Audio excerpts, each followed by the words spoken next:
semua, ini Kinoy dan ini Ice. dan kita lagi ada di podcast Sepiring Berdua. Sepiring Berdua adalah podcast yang membahas tentang isu-isu perkotaan secara serius tapi tetap santai. Selamat mendengarkan.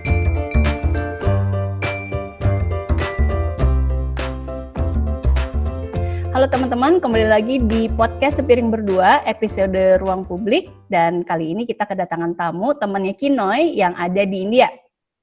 Ya, di India, tapi di kota mana kita tanya langsung aja nanti sama orangnya. Iya. Halo Nadia, salam kenal ya. Ya, sama Kak. Saya juga salam kenal ya. Serius. Emang belum pernah ketemu? Kita baru pertama kali ketemu muka nggak sih? Iya, baru pertama kali. Oh tapi ya Kak udah legendaris banget kan dari Sekunhat, tapi nggak pernah ketemu sih. Legendaris. Kayak apa aja legendaris. Jadi mau aja di toel sama dia. Oke, jadi ya namaku Nadia. Jadi aku sekarang lagi di India, tepatnya di kota Pune. Kota Pune tuh sebenarnya kan India sekarang terkenal sebagai IT hub ya, karena banyak perusahaan IT yang mereka buka cabang dan banyak yang berpusat juga sih sebenarnya di India. Nah, kota Pune ini adalah salah satu IT hub-nya ceritanya selain Bangalore. Jadi aku di sini jadi intern, HR intern di salah satu perusahaan IT. Udah 1,5 tahun kayaknya udah tinggal di sini. Betah sih, karena aku udah tinggal di sini tuh selama 2,5 tahun berarti, karena 1 tahun tahun 2017 aku kesini juga, tapi beda setting gitu. Jadi tahun 2017 aku program internship juga sama AIESEC, tapi jadi guru waktu itu di desa. Jadi sebenarnya banyak kaget-kagetnya kalau tinggal di India itu, karena banyak yang beda juga, orang-orangnya juga karakteristiknya beda. Misal nih kalau dulu kan pada saat awal kesini ngedengerin suara klakson yang begitu banyak kan kaget ya. Jadi aku tuh sempat sakit kepala dulu yang kayak dengerin suara klakson tuh. Malam pun mereka tuh kalau nyetir, walaupun nggak ada siapa-siapa di jalan, mereka tetap klakson. Maksudnya buat apa? Ya, nggak ngerti juga buat apa. Katanya sih sebenarnya kata temenku karena kita mau menunjukkan eksistensi di jalan. Lo pasti sakit kepala kalau tinggal di sana. Aduh. Ya. Di Indonesia aja Tapi kayaknya gue udah ngerasa ya. Iya ya kan di Indonesia Tapi aja kan di jalan ini apa namanya klakson tuh kayak terlalu berisik aja sih menurut gue di Indonesia ya, apalagi di Indonesia mah levelnya di bawah. Gak apa-apanya. Gak ada apa-apanya ya. Sih. Oh kalau India udah klaksonnya luar biasa sih sebenarnya. Terus jadi apalagi ya? Kalau misalnya apa namanya yang sapi di tengah jalan itu beneran masih ada apa enggak sih? Jadi sebenarnya karena di sini kan sapi tuh jadi hewan yang suci ya, Tuhannya mereka, salah satu Tuhan mereka ya. Jadi mereka ya terserah mereka mau di mana, dan banyak juga maksudnya populasi mereka gitu loh. Jadi di jalan kalau kita ngelihat sapi, kalau kita kan biasanya kita suruh minggir gitu, agak-agak kasar kita teriakin kan. Tapi kalau mereka ya mereka diam. Kalau misalnya si sapinya di jalan, kita berhenti dulu, terus tunggu mereka ini. Atau kadang-kadang klakson sih, kadang-kadang.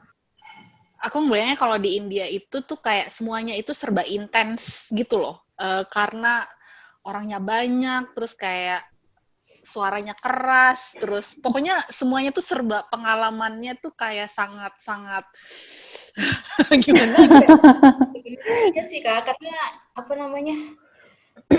sendiri tuh di kantor rasa-rasanya tiap hari kerja kayak lomba lari gitu loh.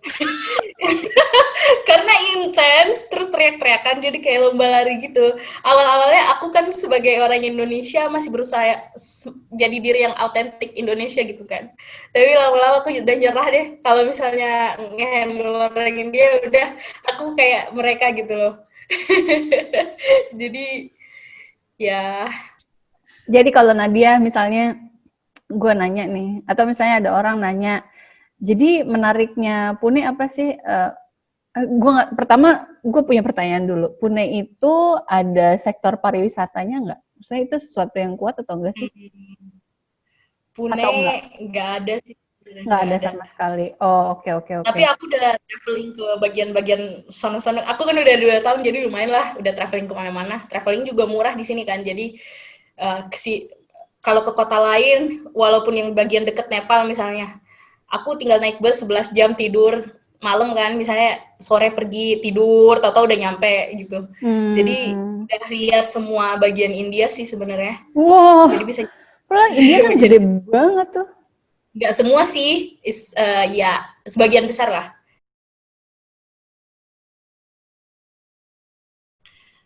Kalau di kota Pune sendiri tuh seringnya ada sih beberapa tempat yang bisa di-visit ya, misalnya kayak tempel. Jadi Pune tuh dia di daerah perbukitan gitu. Jadi banyak tempel yang di bukit. Jadi kadang-kadang aku dan teman-temanku pergi ke sana buat ya refreshing gitu. Kadang-kadang juga ke taman kota. Di sini lumayan banyak taman kota ya. Aku sendiri di dekat rumah tuh ada bukan 2 sih, ada 3. Ntar aku tuh masih belum kebayang sih sebenarnya kalau di sana ya, baik di kota Pune maupun India secara umum, itu sebagai perempuan tuh aman nggak sih untuk jalan kemana-mana dan juga termasuk ke taman kota atau ke kuil-kuil yang tadi dirimu sebut itu? Pengalamanku sih aman-aman aja. Aku sampai apa namanya? Ya, especially buat traveling yang di dalam kota sendiri, misalnya kayak jalan-jalan buat ke taman gitu, aman lah. Even buat traveling yang jarak jauh pun nggak ada yang ngeganggu sih sebenarnya. Maksudnya nggak ada yang apa namanya ngebuat aku ngerasa nggak aman, nggak ada kok. Selama ini aku selalu pergi sendiri-sendiri juga ya bisa sih, dan nggak pernah ngerasa risau gitu, nggak ada sama sekali. Termasuk kalau lagi jalan kaki gitu, misalnya ke tamannya atau jalan-jalan di kompleksnya jalan kaki gitu, itu juga rasanya aman aja ya? Iya, rasanya aman-aman aja kok. Kalau tapi sebenarnya tergantung kotanya sih, karena ada beberapa kota yang emang beneran aman. Misalnya kayak Mumbai itu lumayan aman loh, walaupun mereka apa namanya istilahnya cara media ngegambarin Mumbai, apalagi setelah nonton film Hotel Mumbai mungkin orang-orang tuh kayak Mumbai tuh banyak banget orangnya dan nggak aman sama sekali, tapi sebenarnya enggak kok. Mumbai adalah menurut intern yang lain, Mumbai adalah salah satu kota yang paling aman dibanding sama yang utara misalnya. Oh, di Mumbai, malah jalan-jalan sendiri nggak ada yang ngegangguin sama sekali, nggak ada. Apa karena dia kotanya udah sangat besar, jadi maksudnya banyak migran atau misalnya banyak orang dari mana-mana, jadi mereka udah kayak cuek-cuek aja gitu ya satu sama lain, nggak terlalu kayak kalau misalnya di desa banget mungkin kan ngeliatin gitu kalau misalnya ada yang beda gitu kan, nggak gitu nggak ya? Iya, kalau di kota iya mereka lebih agak cuek gitu. Tapi mereka kalau misalnya kita datang untuk minta tolong atau menanya sesuatu pasti dibantu kok. Orang India itu ramah. Kalau orang India tuh mereka banyak yang jogging, jalan kaki. Yang orang-orang tua tuh banyak banget yang suka jalan kaki. Terus mereka juga yoga. Aku sering lihat orang-orang tua kumpul dan yoga. Itu seneng banget. Lucu amat. Iya. India banget ya, dari akarnya gitu maksudnya. Mereka bawa karpet yoga mereka masing-masing, terus mereka yoga bareng sama-sama dulu waktu zaman belum pandemi ini. Aku sering lihat. Terus yang anak-anak suka main. Terus aku pernah lihat ada yang latihan marching band di taman kota juga. Macam-macam. Taman kotanya gede banget apa gimana? Segede gimana sih di taman kotanya? Taman kotanya lumayan gede sih. Segimana ya? Taman apa tuh yang kalau di Makassar tuh kita punya satu taman yang namanya Taman Macan. Kak Kino tahu nggak? Ici juga tahu tuh. Aku juga tahu. Sebagai orang Bandung aku tahu Taman Macan. Taman Macan tuh kecil banget deh. Maksudnya gitu. Taman yang satu lagi Balanroa. Karebosi. Ya. Lebih gede lagi? Enggak segede Karebosi juga sih. Tapi Oh. masalahnya juga di mana-mana ada gitu loh. Jadi Oh. kalau kita kan, kalau orang Makassar kita tuh susah karena kalau misalnya teman-teman mau jogging, aku mah tinggalnya di daerah ada namanya Bukit Baruga, itu perumahan yang beneran enak. Kita jogging nggak perlu kemana-mana, tapi teman-teman yang misalnya tinggal di daerah yang bukan perumahan, mereka sampai bela-belain loh dari ujung ke ujung buat ke Taman Karibosi gitu loh. Jadi Tapi mereka kalau harus naik motor dulu atau naik mobil dulu baru bisa ke taman gitu ya kalau di iya, Makassar. tapi kalau di Pune di India tuh pasti ada tamannya. Walaupun ada juga yang tergantung lingkungannya sih. Mungkin aku tinggal di Pune karena lahannya luas ya. Jadi orang pada ngebangun taman juga pada luas-luas gitu. Tapi kalau misalnya ada dulu aku pernah ke kota Lucknow yang daerahnya lumayan padat, tamannya kecil tapi ada jogging tracknya. Jadi setiap misalnya kayak setiap 2 blok atau 3 blok pasti ada taman. Dan itu aku takjub sih karena orang-orang juga sering ke sana buat jalan kaki, buat duduk-duduk pun mereka sering gitu loh. Terus tamannya itu bersih atau kotor? Maksudnya kalau orang Indonesia kan taman penuh sampah ya, kadang-kadang. Kalau di sini tuh bersih loh. Jadi mereka pasti ada orang yang ditugasin buat ngebersihin taman itu dan itu bersih. Aku bisa bilang bersih. Dan semakin besar tamannya, semakin banyak orang yang di-assign buat ke sana. Jadi di India kan aku bilang tadi populasinya banyak banget ya. Jadi mereka mungkin berusaha buat deploy orang sebanyak-banyaknya. Jadi walaupun jadi buat taman pun mereka nge-assign orang tuh banyak gitu loh. Ngesain orang buat bersih-bersih maksudnya. Bersih-bersihnya, iya benar. Oh, oke. Bahkan ya, aku tuh pernah ke New Delhi kan, terus pernah ke pasar tradisionalnya. Bahkan menurutku pasar tradisionalnya itu bersih loh, cuman berlumpur aja sih. Maksudnya jalannya itu tuh masih kayak jalan tanah yang lumpur, terus ya maksudnya kan ada sapi-sapi ya. tapi maksud aku dari sisi sampah kayak gitu-gitu kayaknya lebih kotor pasar tradisional Indonesia deh kalau aku kesannya waktu itu. Gitu. Aku setuju sih sebenarnya sama itu. Kayak mereka di sini kebersihannya lumayan. Cuma ada beberapa hal, misalnya mungkin culture-nya kita yang beda sama mereka. Misalnya kayak orang tuh yang laki-laki mereka sering kencing sembarangan misalnya. Jadi kita punya aroma. Kita kadang-kadang jalan terus bersih, nggak ada sampah, tapi aromanya luar biasa kayak gitu. Aduh. Ini namanya shock budaya ini.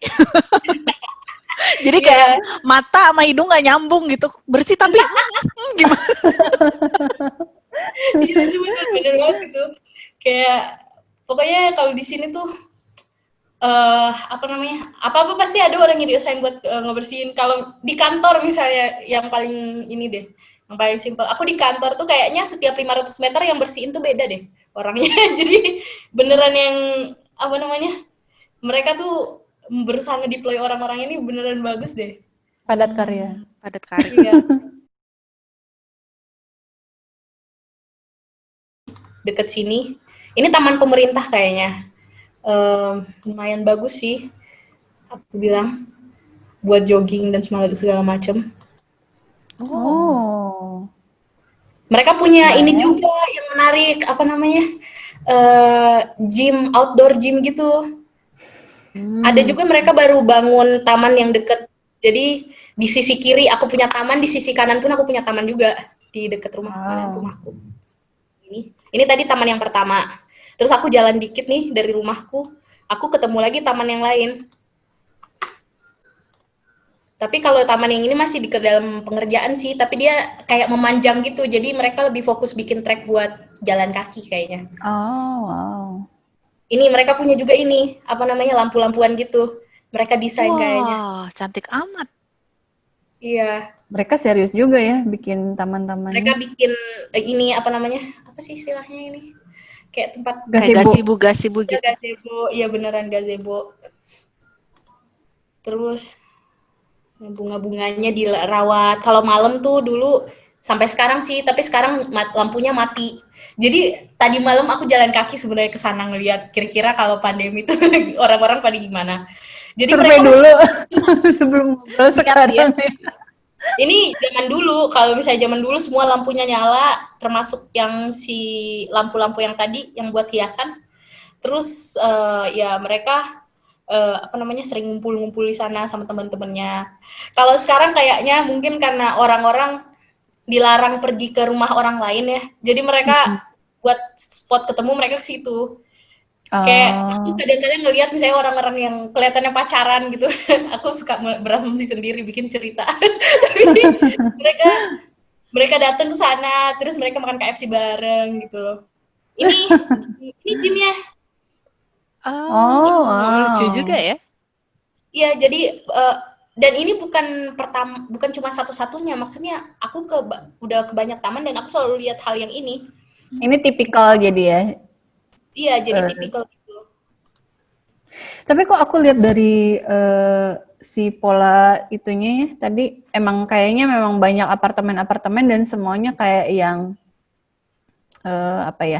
direncanakan gitu. Jadi yang tadi di kawasan yang Nadia tunjukin itu kebetulan adalah tempat yang memang semuanya well planned kayaknya ya. Jadi nggak ada kayak tiba-tiba dari rumah-rumah informalnya yang numpuk-numpuk itu loh.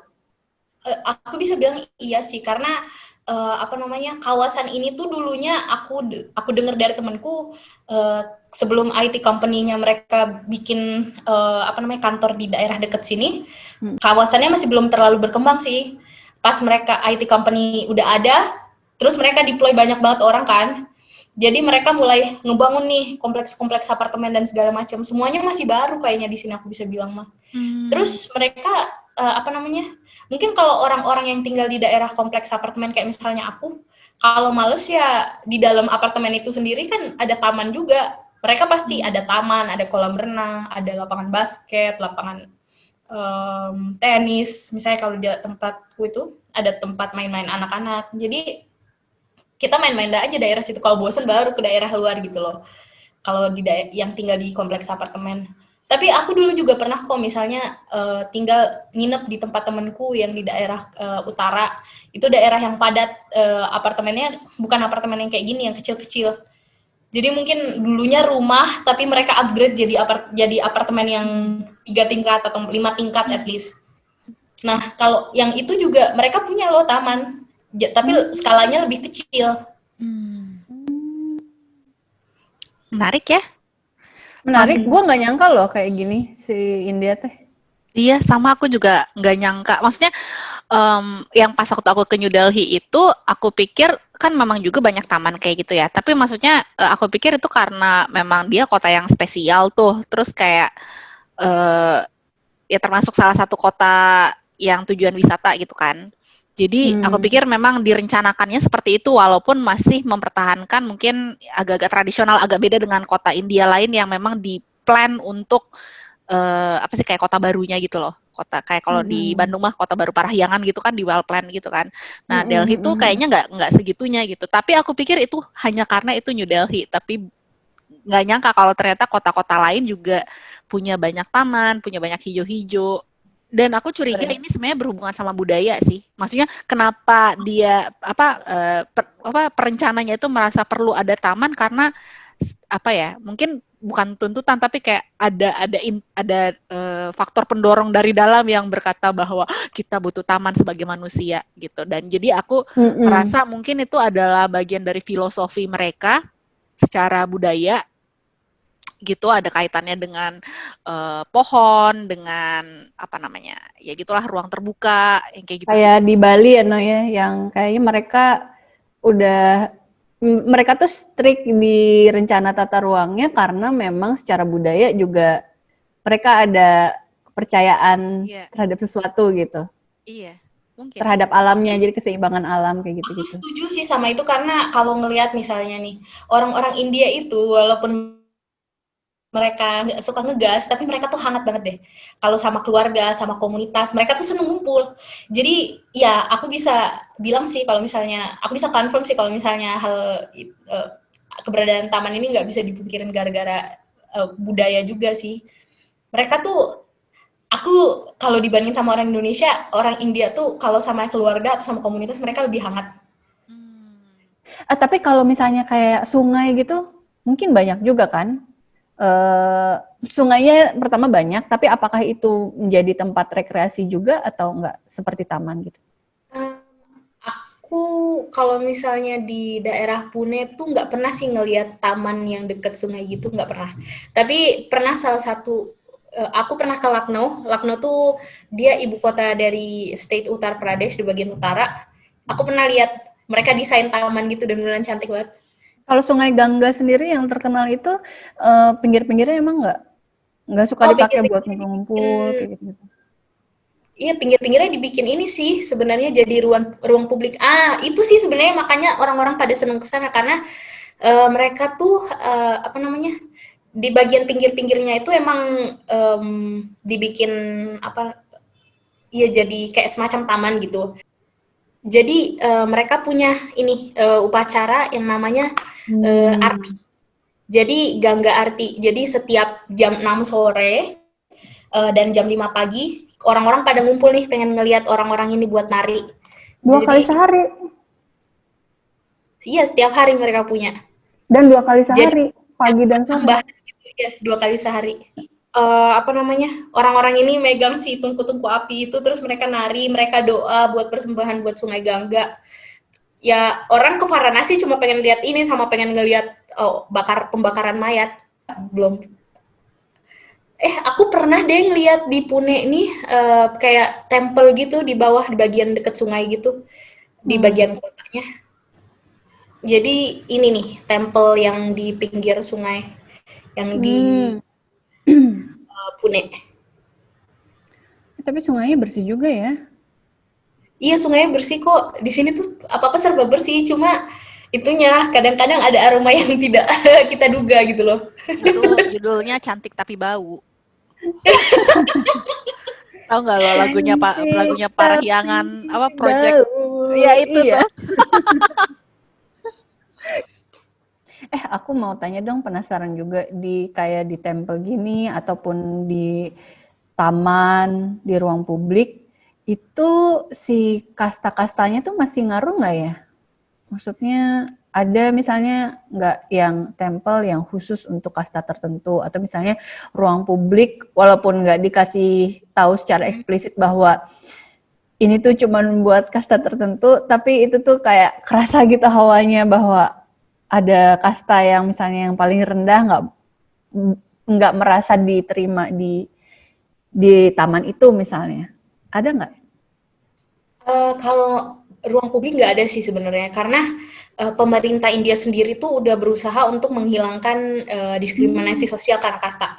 Aku waktu itu kan aku bilang 2 tahun yang lalu aku ngajar nih di sekolah. Jadi aku ngajar tuh social science. Waktu itu salah satu chapter adalah untuk kayak promosiin bahwa social discrimination buat karena kasta itu nggak boleh. Tapi kasta sekarang itu lebih dipakai buat misalnya administrasi publik. Jadi mereka mau tahu kita asalnya dari kasta mana karena misal nih zaman dulu kasta yang paling bawah itu nggak bisa buat dapat kerja kan, misalnya mereka cuma bisa jadi pembersih toilet, pembersih taman dan segala macam kan. Jadi sekarang pemerintah India tuh pengen buat kasih kesempatan yang lebih besar buat orang-orang untuk bisa orang-orang dari kasta bawah untuk bisa kerja di bidang manapun misalnya. Nah makanya mereka ambil si list misalnya dia dari kasta yang bawah gitu. Ada juga kasta jenderal, terus ada kasta atas. Kita belum ngomongin soal pandemi nih. Jadi apa yang berubah dari si ruang publik ini setelah zaman pandemi kalau menurut pengamatanmu? Mereka harus tutup di jam tertentu. Misal kemarin nih, kan aku bilang tadi kalau misalnya, aku kasih lihat kan ya, kalau taman di sana, di dekat rumah ini, kalau malam tuh lampunya nyala, senyala-nyalanya gitu. Tapi sekarang nggak boleh. Tapi orang tetap aja ke sana, duduk-duduk. Nggak ada polisi kok yang ini ngelarang-larang tuh nggak ada. Cuma gelap aja ya? Gelap, iya. Makin gelap makin asik. Mungkin, iya. Justru. Iya, jadi gitulah. Oh iya, cerita soal lockdown di India juga sih sebenarnya. Jadi lockdown udah berapa fase ya di sini? Udah 6 bulan lebih, pokoknya masih sekarang udah kayak relaksasi sih sebenarnya. Tapi dulu tuh lockdown 1.0 terus 2.0 gitu lanjut terus sampai 6 kalau nggak salah. Kalau yang pas di lockdown 1.0 itu ruang publik, taman kayak gitu beneran ditutup ya? Tutup. Sama Sampai sekali. lockdown 5.0 itu masih tutup kalau nggak salah. Oh gitu. Nanti Sekarang udah yang keberapa nih? udah unlock bla bla bla bla Unlock. gitu. Ya, ada istilahnya pemerintahnya bikin unlock bla bla bla gitu. Pesawat udah mulai buka, pokoknya udah semuanya jalan. Mall buka, tapi tutup mungkin jam 7. Taman juga malam ya nggak dinyalain lampunya misalnya. Terus toko-toko di sini udah ditutup jam 7. Kemarin aku keluar jalan-jalan. Cuma toko obat dong yang boleh buka. Kalau Itu gua normalnya agak- tutupnya jam berapa? Jam 10, jam 11. Apanya? Normalnya. Oh, normalnya. Gue tuh agak khawatir itu yang si taman digelapin itu loh. Secara semuanya kayaknya orangnya nekat-nekat ya. Ya udah nekat aja ke situ. Tapi tergantung daerahnya juga sih sebenarnya. Kalau bicara soal pemanfaatan ruang publik yang tidak benar, sebenarnya aku ngelihat sih, misalnya kayak di Delhi, aku pernah ke taman yang namanya Lodi Garden. Taman itu apa namanya? Sebenarnya menarik sih. Aku bisa kasih lihat juga. Mereka tuh adalah situs sejarah. Jadi semacam kuburan gitu, tapi kuburannya kan dibikin ini ya. Wisata ya, tempat rekreasi. Apa sih istilahnya? Apa namanya? Itu kuburannya. Terus mereka bikin jogging track, track jalan. Jadi ada sekitar 6 atau 7 gitu. Ini salah satu tempat favorit aku sih, aku bisa bilang. Karena keren, karena situs sejarah campur taman. Iya, ini bagus banget. Dan ini berapa jauh dari rumah? Bagus. Oh, ini di Delhi. Jadi mereka punya bangku nih, ini bangku yang bisa dilihat nih, di deket-deket taman, di deket-deket tomnya itu ada bangku juga mereka bikin dari batu. Terus di sekitarnya mereka bikin trek buat jalan. Terus di dalamnya juga ada kolam kalau nggak salah deh.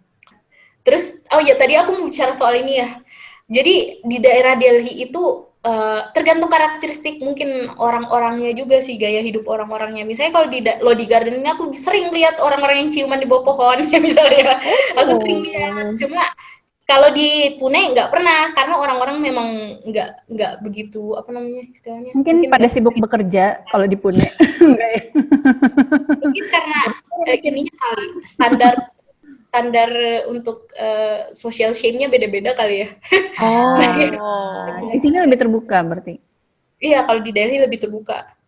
Pernah lucu banget deh, aku jalan nih, terus ada beberapa pohon, di setiap pohon tuh ada orang yang lagi ciuman. Ini pohon gue ya sekarang. Mereka sambil nari-nari gitu dulu nggak? Pakai pohon. India banget. Tapi ini tempat favorit aku banget sih, karena gratis. Satu, gratis dan bisa beneran luas banget tempatnya. Jadi bahkan lebih luas mungkin dari Karebosim aku bisa bilang. Karena iya mungkin karena jalannya tuh bisa mungkin kita sekitar 30 menit gitu jalan keliling. Itu beneran bagus banget deh. Itu ya abis ngobrol, maksudnya lagi ngobrol sama Nadia gini tuh yang langsung gimana ya? Jadi yang aku bayangkan tentang India yang penuh orang dan kotor dan apa namanya kayaknya sumpek gitu berpolusi. Ya maksudnya mungkin itu India kota besar ya, tapi maksudnya kebayangnya tuh kota-kota India pun yang tidak terlalu besar juga masih kayak gitu karena saking banyaknya penduduk sana. Tapi kayaknya setelah ngobrol sama Nadia tuh kayak bertolak belakang banget gitu loh. Iya, beda banget. Iya kan, beda banget kayaknya. Iya, gue pikir juga kayak begitu. Ini jangan-jangan dia cuma di sisi-sisi tertentu aja apa gimana ya? Maksudnya beda banget dengan yang diberitain gitu loh. Iya, aku ngerasa sih sebenarnya emang beda. Kayak mereka beneran ngerawat ininya, apa misalnya kayak mereka benar-benar mikir kalau misalnya ruang publik itu penting misalnya, makanya mereka punya taman di mana-mana. Terus mereka dipakai juga karena orang-orang sering dari level ekonomi manapun sih sebenarnya aku bisa lihat kalau pengunjung taman itu yang deket rumah, pokoknya orang-orang yang pengen jogging dan segala macam mereka datang aja kok ke sana. Dan apa namanya? Aku bukan cuma ngiklanin nih, tapi maksudnya emang gitu perasaanku. Aku datang ke sana, aku senang ke Delhi karena aku bisa ke Lodi Garden misalnya, aku bisa piknik di sana. Terus aku pergi lagi ada pokoknya mereka punya banyak taman deh yang bisa dikunjungin. Kalau kita kan ke sini, kalau misalnya punya temen nih ke Makassar, terus kita bilang bisa kemana aja nih, kita nggak mungkin nyaranin taman karena apa yang mau dilihat di taman gitu loh. Tapi kalau di Delhi, iya kalau di Delhi kita bisa bilang, oh ini nih ada Lodi Garden misalnya, oh ada lagi taman yang lain karena mereka misalnya punya atraksi apa gitu. Ada namanya Garden of Five Senses di Delhi. Aku belum pernah ke sana tapi temanku bilang bagus. Wow. Five Senses, wow. Wah, kebayang ya kayaknya siapa tahu di sana ada apa-apa. Oh, harus di Google nih. Iya, harus di Google nih. Menarik. Terima kasih ya Nadia. Jadi agak tertarik pengen ke India, tadinya nggak terlalu pengen sih. Iya. Dulu banget tuh gue pengen ke India cuman karena gue pengen beli kain doang. Beli kain doang. Terus udah gitu gue berubah pikiran gara-gara orang banyak yang cerita bahwa India tuh aduh sumpah banyak orang, terus ya gitu-gitu deh. Tapi sekarang kok gue jadi bagian dari ininya, bagian yang nggak bisa kita pisahin karena memang populasinya gitu ya. banyak. Ya, makasih banyak ya Nadia udah dibuka wawasan kita dan kamu sudah menjadi brand ambasadornya India. Tapi aku sebenarnya nggak pernah mikir sedalam ini sih soal ruang publik. Kita berhasil mempengaruhi. Terus tiba-tiba baru dapat insight juga, bagus juga sih sebenarnya. Kita berdua itu tuh emang pokoknya kalau lagi ngobrol sehari-hari pun kayak ujung-ujungnya ngobrolin yang kayak begini-beginian gitu loh, karena kita suka banget ke tempat-tempat yang kayak gitu. Kita doakan semoga Nadia lancar untuk posisi berikutnya, kembali lagi ke sana tahun depan dan tahun-tahun berikutnya. Terus udah gitu kita ke sana. Amin. Oke. Thank you banget ya. Ya. Selamat berakhir pekan. Dadah. Selamat berakhir pekan. Nadia, makasih. Seru banget ya India ternyata, Noy. Kalau menurut lo gimana jadi ruang publik di India teh? Kalau menurut gue itu tidak seperti bayangan gue.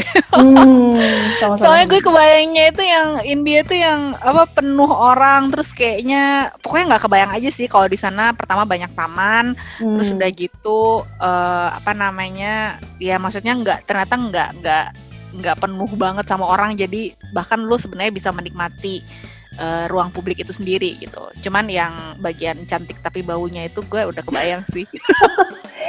Lo inget gak sih waktu pas episode pertama kalau nggak salah ya, di ruang publik kita kan pernah ngobrolin kan kriteria ruang publik yang oke buat kita. Salah satunya itu kan nggak bau. Iya betul. Tapi waktu itu karena bau sampah. Kalau ini tuh baunya bukan sampah tapi yang lain-lain. Ternyata mungkin itu adalah bagian dari elemen budaya. Gimana ya? Di budaya yang negatif. Kalau di Indonesia misalnya orang buang sampah sembarangan gitu. Kalau di India orang pipis sembarangan. Kali ya. Ya, tapi gue setuju sama lo. Gue juga kaget ternyata India tuh tidak seburuk atau tidak seseram yang gue pikirkan sebelumnya gitu. Jadi menarik juga kalau misalnya setelah pandemi kita ke sana. Iya, ayo kita kencannya nggak di Bali lagi, tapi pindah ke India gimana aja. Ya buat yang nggak tahu, gue sama Ica suka kencan di tempat-tempat, ya maksudnya di tempat-tempat liburan. Jadi kan nanti kita yoganya nggak di Bali lagi ya, tapi di India. Di pusatnya. Iya betul. Yoga-yogaan kalau buat gue. Iya, dan apalagi yang yang cerita itu adalah Nadia yang cewek yang suka jalan sendiri gitu loh. Jadi buat gue sih sebenarnya faktor keamanan dan faktor ya itulah perasaan bahwa gue bisa ke tempat umum, nggak perlu takut macam-macam, itu tuh udah udah kayak sudah tidak apa-apa, lega gitu dengernya dari dia. Beda kalau misalnya kita nanyanya ke cowok gitu ya. Somehow ya beda. Oke deh kalau gitu teman-teman, terima kasih banyak udah mengikuti episode kali ini. Sampai jumpa di episode berikutnya Sepiring Berdua. Bye.